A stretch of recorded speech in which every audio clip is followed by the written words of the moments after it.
In this video, Group 3 will present the reflection of Chapter 7 and Chapter 18 of the unit Principle of Marketing. And first of all, we will come to the Chapter 7, Customer Value Driven Marketing Strategy. So let's talk about the marketing strategy. Marketing strategy often consists of four major parts. The first one is market segmentation. It involves dividing a market into distinct groups of buyers who have different needs, characteristics, or behaviors, and who might require separate marketing strategy. The company identify different ways to segment the market and develop profiles of the resulting market segments. Second one is market targeting. It consists of evaluating each market segment's attractiveness and selecting one or more market segments to enter. The third one is differentiation. Involve actually differentiating the firm's market offering to create superior customer value. And the last one is positioning. It consists of arranging for a market offering to occupy a clear, distinctive, and desirable place relative to competing products in the minds of target consumer. Come to the market segmentation, it is stated that companies divide large diverse markets into smaller segments that can be reached more efficiently and effectively with products and services that match their unique needs. There are four major types in segmentation, which is demographic, geographic, psychographic, and behavioral segmentation. Geographic segmentation is calls for dividing the market into different geographical units, such as nations, regions, states, countries, cities, or even neighborhoods. For example, many large retailers from Target and Walmart to Kohl's or Staples are now opening smaller format stores designed to fit the needs of densely packed urban neighborhoods, not suited to their typical large suburban superstore. Demographic segmentation divides the market into segments based on variables such as age, life cycle, state, gender, income, occupation, education, regions. Age and life cycle segmentation offering different products or using different market approach for different age and life cycle group. For example, Camp Oscar Mayer brand market lunchable convenient prepackaged lunch for children. While the gender segmentation have been used in the market clothing, cosmetic, toy, and magazine. For example, B&G was among the first to use gender segmentation with secret about the income the marketers of products and services such as automobile, clothing, financial service, and travel have long used in income segmentation. Many companies target affluent consumers with luxury goods and convenience service. Psychographic segmentation divides buyers into different segments based on lifestyle or personality characteristics. People in the same demographic group can have very different psychographic characteristics. For example, Royal Dutch Castle produces several types of pies for different kinds of customers. City pies are made for short trips to nearby locations to work or for regular shopping trips. Behavioral segmentation divides buyers into segments based on their knowledge, attitude, use, or response to a product. Many marketers believe that behavior variables are the best starting point for building market segments.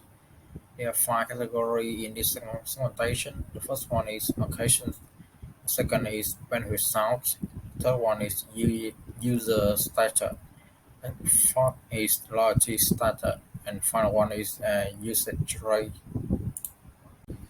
Intermarket or cross-market segmentation is forming segments of consumers who have similar needs and buying behavior even though they are located in different countries. For example, Bentley Motors target high-income consumers around the world with a focus on luxury, riches, heritage, inclusivity. There are five requirements for effective segmentation. The first one is measurable. It's about the size, purchasing power, and profiles of the segments that can be measured. The second one is accessible. It's about a market segment that can be effectively reached and served. The third one is substantial. It's about a market segment that are large or profitable enough to serve. The fourth is about the differentiable. It's about the segment that are conceptually discoverable and respond differently to different marketing mix elements and program. The final one is actionable. It's about the effective program that can be designed for attracting and serving the segment. Okay, so market targeting. The market segmentation reveals the firm's and market segment opportunities. The firm now has to evaluate the various segments and decide how many in which segment it can serve best. We now look at how companies evaluate and select the target segment. So first is the evaluating market segment. In evaluating different market segment, a firm must look at three factors: the segment size and growth, a segment structural attractiveness, and a company's objective and resources. So second is selecting the target market segment. So about the target market is a set of buyers who share common needs and or characteristics that a company decides to serve. And in the more detail, we got a undifferentiated mass marketing, a market coverage strategy in which a firm decides to ignore the market segment difference and go after the whole market with one offer. And so of that, we got the differentiated, the segmented marketing, a market coverage strategy in which a firm targets several market segments and design a separate offer for each. So uh, next, we got the concentrated. It's a niche marketing, a market coverage strategy in which a firm goes after a large share of one or few segment or niches. And about the micro marketing is the tailoring products and the marketing programs to the need and one of a specific individual and local customer segment is include the local marketing and individual marketing. So about the local marketing, tailoring brands and marketing to the needs and one of the local customer segment, cities, neighborhood, and even the specific store. So the individual marketing is a tailoring products and marketing programs to the needs and preferences of the individual customer. Choosing a When you're choosing a targeting strategy, I've company that should notice about the socially responsible target marketing. Okay, so about the differentiation and positioning. The differentiation is in marketing refers to creating a unique and desirable value proposition for a product by highlighting its unique features and benefits that set it apart from competitors.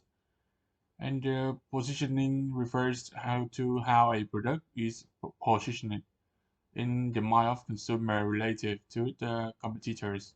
This involves developing a distinct image and reputation for the products and communicating it to the target market through various marketing tools and tactics.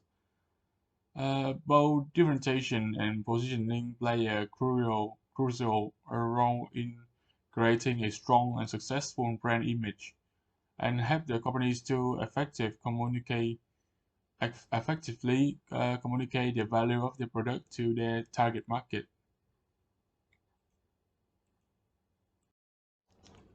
Okay, so positioning map in marketing refer to visual representation of a company products positioning relative to its competitors.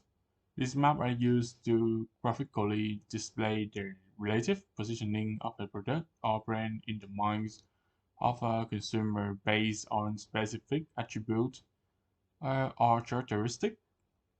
So in a textbook, the positioning maps are likely to be discussed as a useful tool for analyzing a company competitive position and determining the best positioning strategy for a product. The textbook may cover the different type of positioning map, such as perceptual maps and multi-dimension scaling map, and the methods for creating and using this map to develop and communicate a product's unique value proposition. Additionally, the textbook may explore the role of a positioning map in helping companies to make informed decisions about the product development, marketing mix, and overall marketing strategy. So, choosing a differentiation and positioning strategy, this is a key aspect of marketing that involves selecting the most appropriate approach for creating a unique and desirable value proposition for a product and positioning it effectively in the minds of our consumers. In the textbook, choosing differentiation and positioning strategy is likely to be discussed in detail, including the various factors that influence this decision, such as market research, consumer behavior, and competition. The textbook may also cover the different approaches to differentiation and positioning, include the product differentiation, brand differentiation, and customer intimacy, and evaluate their strengths and weakness.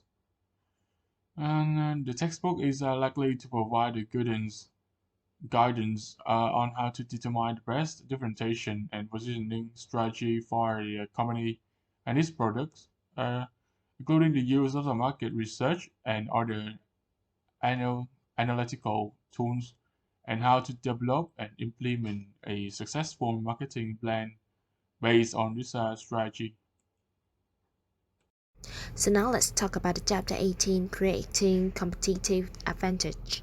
So now let's talk about the first part of chapter 18, competitor analysis, which will discuss the need to understand competitors as well as customers through competitor analysis.